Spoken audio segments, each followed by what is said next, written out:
It's Cooking with the Olive Scene, and here is Annie Aaron. Good morning to you, Annie. Good morning, Brenda. So glad to be here. And I've got a nice fresh batch of microgreens from Caring Corral.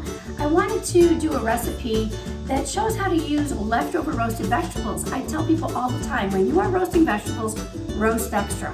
And here's a little something you can do with them. And of course, these wonderful, nutritious greens from Caring Corral are going to be a highlight of that. So, the other night we had roasted asparagus. These are left over. Into the pan, I have it nice and hot. I'm going to put just a little drop of a fresh pressed extra virgin olive oil. This is our Chiquitita right from Portugal. It's wonderful. And all I'm going to do is put a quick sear back on this asparagus. And Brenda, how about those microgreens? Why is it a good addition to this dish?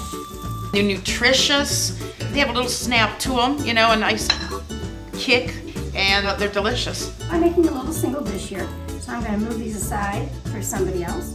Again, one more little drop. And I'm going to fry an egg.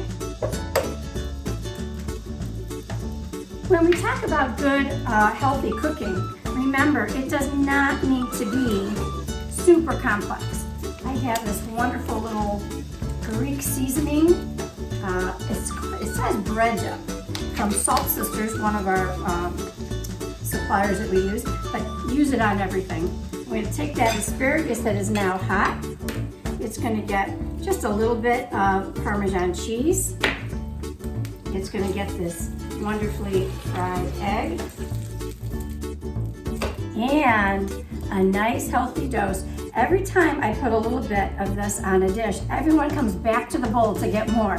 They're flavorful, it's wonderful, and it's healthy.